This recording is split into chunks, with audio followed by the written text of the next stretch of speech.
Hi, Joseph and Squires from Well Prepared. We're disaster preparedness experts. We like to ask the question, do you have what it takes to survive? Today we're going to talk about why you need to be well prepared to survive for 3 days. 3 days is actually the period of time that the U.S. government expects you to be self-sufficient and prepared to survive in the case of any kind of disaster or an emergency. There's a lot of different scenarios why you might need to be well prepared to survive for 3 days. We're going to go over some of the basics, some of the most common disasters that we see that last typically 3 days, in which you might be cut off from any kind of help, any kind of assistance, any kind of government intervention, to where you really need to be able to take care of yourself. There's a lot of natural hazards. The most common things that we see that you need to be prepared to survive for 3 days would be earthquakes, floods, wildfires, hurricanes, tornadoes, and severe storms and surges. Earthquakes. In America, the West Coast is the region most at risk from a major earthquake. California is at particular risk. Other areas prone to earthquakes are the San Madrid Fault and the central United States. In the past 100 years, at least 9 earthquakes in or near the U.S. have registered a magnitude greater than 7. Even a magnitude 6 earthquake could do extensive damage in developed cities. In fact, a strong quake near one of America's major urban areas would likely be the most destructive natural disaster this country could ever experience. A new study finds that there were more than twice as many big earthquakes in the first quarter of 2014 as compared with the average since 1979. It's no question in the recent years that we've seen a huge influx and increase of volcanic activity and earthquake activity, seismic activity around the world. Just recently, a big 8.3 in South America, including 2 years ago, a major earthquake in Japan that wiped out the Fukushima nuclear plant. On the West Coast, the San Madrid Fault and also in Alaska are probably the greatest risks in the U.S. for an earthquake. Unfortunately, earthquakes cannot be predicted. They're one of the most destructive forces that we face, and in some of the more developed and urban areas and countries, millions of people are at risk. The biggest risk is due to collapse and the different calamities that come from the loss of services after an earthquake. But most important is that you do need to be prepared to survive at least 3 days in the event of an earthquake. This is the basic and bare necessities, the essentials for survival. You're going to need water, you're going to need food, you're going to need some type of communications device, you're going to need light, you're going to need shelter. In some cases, you may even need the tools that are necessary for rescuing others that need help. If you don't have these things, there's a good chance that you're not going to be prepared and you could die. You could suffer. Unfortunately, these types of disasters don't wait until you're ready. They're not going to sit there and take place when you're in your living room with your Go bug out bag right next to you and all your food storage. These things strike at any time, day or night. An earthquake can occur when you're driving to work. It can occur when you're at work. It can occur when you're at home or when you're at school, when you're dropping your kids off to school. So it's most important to have some kind of a 72-hour kit, a bug out bag, something that you can have with you in your car that you take everywhere you go in case you need these bare essentials for survival. Just imagine going 3 days without food, without water. 3 days is basically the limit that you can go without water. You can go maybe 3 weeks without food and 3 minutes without air. Some earthquake facts, in case you don't know, the Earth's crust is composed of many large and small segments called tectonic plates. There's a bunch of plates that float around on top of the mantle of the Earth, and they kind of crash into each other. They crust, they bump up against each other and cause crests and mountains, and some of the other ones are called subductions, where it goes underneath as opposed to up into a mountain. These plates are in constant slow movement. With these movements come small tremors and earthquakes. Earthquakes cannot be predicted. Some interesting facts. Unfortunately, climate change has more of an effect than most people realize. It's not just about El Nino and warmer water and colder conditions and temperatures and bigger storms. Melting polar caps actually creates heavier oceans and puts immense forces on these plates. This increases the risk of earthquakes. Here you can see a general map of some of the big plates in the world. Over on the left-hand side, you see that we have the Pacific Plate and the Juan de Fuca Plate that are bordering the West Coast North America. These are on huge expanses of ocean. As the oceans become heavier with more and more fresh water, as the polar ice caps melt, it puts immense pressure on the edges of these plates. And as one side of the plate is pushed down, the opposite side of the plate is pushed up. So the heavier ocean can create more and more earthquakes. This is a side effect of climate change that most people don't focus on. In the US, the West Coast, California, the most at-risk side is actually part of the Ring of Fire. The Ring of Fire is where we see most of the volcanic and earthquake activity. It is bordered on the opposite side by Japan. So as you see the plates start to move in this big crust, if you imagine earthquakes on the side of Japan, they can also affect the opposite side of the West Coast US, which is at the most at risk in the United States. What to expect during an earthquake? Small or moderate earthquakes, not too much to worry about. Very rarely are there any reported injuries. These can last only a few seconds and really represent no emergency risk. Ceiling lights may move, some minor rattling of objects may occur in your home. You may feel a slight quiver under your feet if you are outside, and if you're close to its source, you may hear a loud bang followed by a shaking. These you don't have to really worry about. They are unsettling. Sometimes they're a precursor to a larger earthquake, so you do want to be aware that something bigger may be yet to come.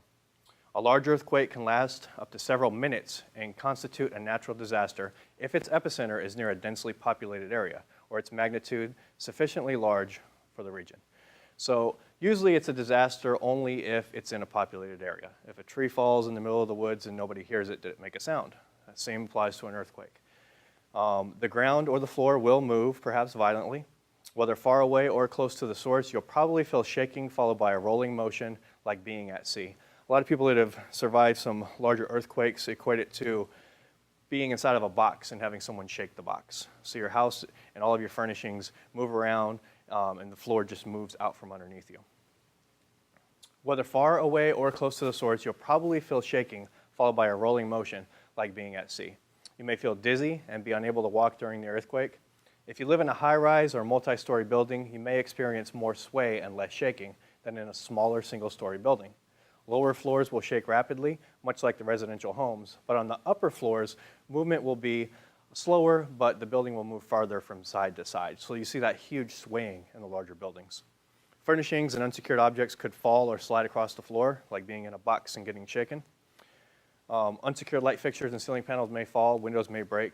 You may want to pay attention to some of your electronic devices to make sure that there's no sparks or no fires. If you have a gas-operated stove, that the gas line isn't broken. A lot of explosions and fires could ensue after an earthquake. So something you may want to have is gas shut-off valves, or at least have it in mind, have the readiness to go and check those types of utilities and make sure that you're safe. Fire alarms and sprinkler systems may be activated, may break, may malfunction. And more than likely, your lights and power may turn off. So you'll lose electricity, much like in any disaster. Looking at the map of the earthquake hazard map, you can see that not only is the West Coast highly at risk, but we do have the San Madrid Fault that's in the central U.S. that is actually encountering a lot of activity in the last 2 years. Some scientists have actually said that a 300 million year old fault line has suddenly awoken in the area. So you may want to keep your eyes on the San Madrid Fault in the central U.S. and be prepared in that area to survive for at least 3 days in the event of an earthquake before help can arrive. Floods are another natural disaster that you definitely want to keep an eye out for. It's more of a regional type of threat. Not everybody is at risk for floods, but floods are the most frequent natural hazard in America. They occur at any time of the year and are most often caused by heavy rainfall, rapid melting of thick snowpack, ice jams, and more rarely in the failure of a natural or man-made dam. This is a good illustration of what you can expect to see during some severe storms and flooding. A lot of flooding that you'll see is during hurricanes and storm surges. We can see tidal flooding as well. Some scientists predict that as soon as the year 2100, many cities, mass population areas on the East Coast will be completely submerged due to coastal flooding. Some of this just occurs during extreme weather with things like El Nino and climate change. We see stronger and stronger storms. We see larger and larger surges. And there's also a threat of flooding during other events such as tsunamis that can result either from earthquakes or other anomalies. A lot of things that you want to be prepared for in a flood is to have food, to have clean water, and to have some means of sanitation. Usually you're going to lose all electricity, all gas services. There's going to be no running water, and the water itself outside is undrinkable and unusable. It's going to be full of backed up sewage systems, trash, a lot of bacteria and viruses. There may be things floating by, so you don't want to go into the water in case you might get cut. A cut can become infectious and even life-threatening in these cases. So if you can, keep at least 3-4 days worth of food and water available. Recently during Hurricane Katrina, a lot of the survivors were left without any assistance or aid for up to 3 days. It took FEMA 3 to 5 days to get aid to these people where they were completely stranded and without any help. So you definitely want to be able to sustain yourself for a 3-day period in the event of a flood. A couple of facts about floods. Heavy rainfall can result in flooding, particularly when the ground is still frozen or already saturated from previous storms. Some of the threats with floods is areas that have already received a lot of rain or don't have the type of soil that can absorb rain, so the rain stays on top of the soil and creates flash flood type of events. Some of these areas would be deserts and different deserted areas with a generally dry climate that aren't used to absorbing rain, or in the case that it's frozen, the water will have nowhere to go, it cannot be absorbed, and it'll basically find the path of least resistance and move downhill. You don't want to be downhill from a flood in these cases. Flash flooding occurs, pretty much the warning time is extremely limited. It can happen in as little as seconds to minutes. It can be caused by hurricanes, violent storms, or dams breaking. Many U.S. rivers experience flooding at one time or another. The potential for flood damage is high where there is development on low-lying, flood-prone lands. The only way that you can ultimately survive to not be affected by a flood of this nature is to not live in that area, to move from any low-lying, flood-prone lands. And if you can't just up and move, or you like where you are, or flooding isn't that frequent of a problem, the best thing that you can do is be prepared to survive for at least 3 days in the case of a flood. So prepare yourself not only with sandbags and with alternate means of electricity, but you're going to want to have food, you're going to want to have water, and you're going to want to have it portable and in a means that you can pick it up and go in a moment's notice when you need to. So looking at the flood risk map of the United States, if you're in an area of high or above average risk, you definitely want to be well prepared to survive for at least 3 days. 3 days basic essentials would be a gallon of water per person per day, roughly 1,200 calories at the very least. You're going to want some sanitation supplies, some of the modern conveniences. You want electrical devices, some light, maybe even the ability to communicate. Most importantly, in these cases of floods, you want to have a hand crank radio so that you can listen to NOAA, listen to the weather alerts, and stay informed in case a bigger surge is coming towards you, or help is coming towards you, or they need to tell you to stay put and kind of batten down the hatches to survive. So if you live in any of these areas, you want at least a 72-hour, 3-day kit, something that's lightweight and easy to move and take with you, a sort of a bug-out bag or a survival kit. One of the next big threats is wildfires. We see an increase in wildfires in recent years because of a lot of dry conditions and droughts. These dry conditions and droughts do create an increased risk of wildfires. They can be naturally created or they can be man-made. Wildfires are a natural hazard basically in any forested or grassland region in the U.S. This is a worldwide risk as well, but in the U.S., it's pretty severe on the West Coast. The regions of the highest wildfire occurrences are in California, Oregon, Washington, Idaho, and the boreal forest zones on the West Coast. Forest fires or wildfires are common occurrences from May to September and can cause extensive damage and put lives in danger. So basically spring to fall, the whole of summer, you're at the highest risk for forest fires. These are fast moving. These are completely unexpected. There's no indicator in many cases that a forest fire is going to start. And if you live in an area that's in a forest, as we've seen many times over, especially on the West Coast, that people's homes, their livelihoods, all of their possessions, and sometimes even their lives and the lives of their families and their animals are put at risk due to a wildfire, and they have to leave at a moment's notice. Sometimes these wildfires do occur naturally. Sometimes they're man-made.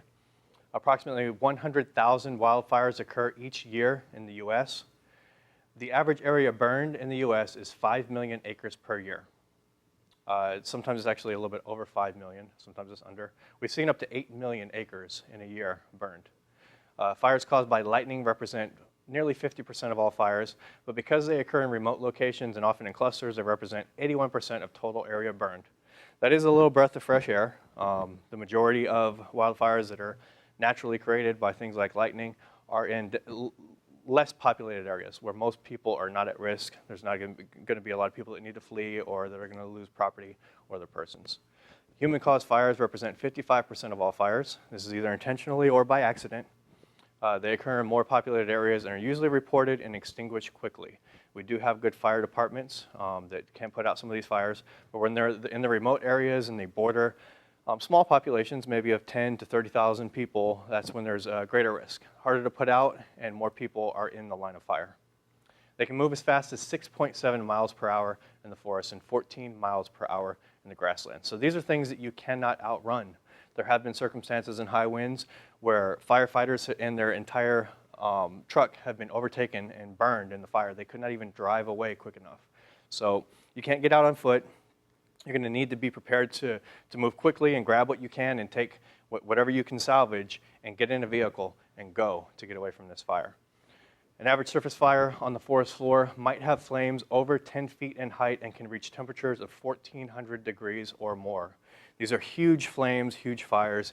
You can't jump over them. In some cases, you can't drive through them. You need to just be completely ready and well prepared to evacuate at a moment's notice. This little map of major fires shows a pretty good illustration of not only the fires that have taken place in recent years since about 2001, but we're also seeing the intensity of the fires on a scale of power output. So some of the bigger areas and fires are in the drought-stricken Central California and Southern California, and then up into Idaho, you see a lot of the worst fires.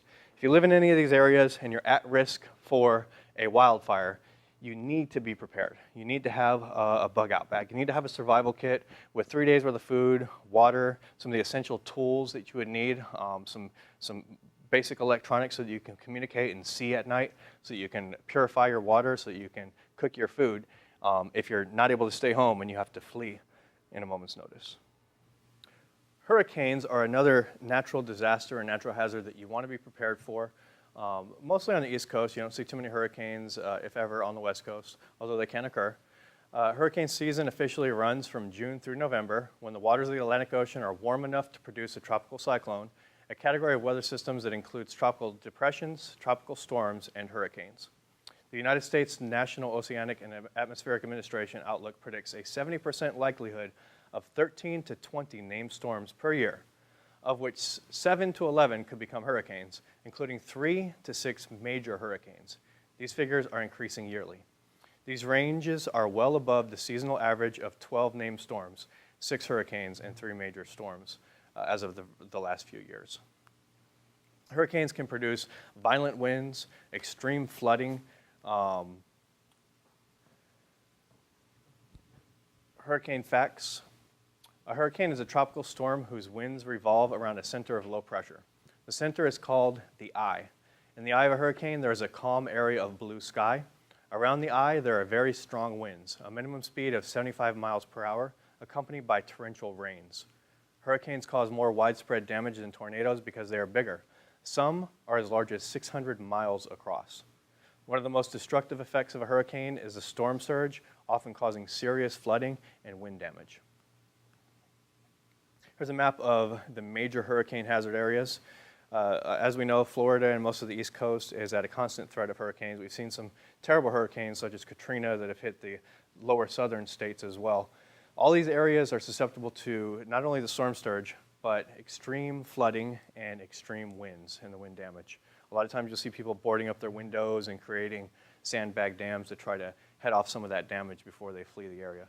So you definitely want to be prepared. If you get stuck, such as Hurricane Katrina, and you're not able to leave the area, you need to be prepared to sustain yourself for at least 3 days. The U.S. government has already said that they expect people to be self-sufficient for at least 3 days, so you need the supplies to be able to hold on and hold out until help comes. This doesn't only include food and water and tools. If you're on any kind of medication, you're going to want to make sure that you have enough medications to survive for 3 days. You want to make sure that you have enough supplies for at least 3 days at any given time.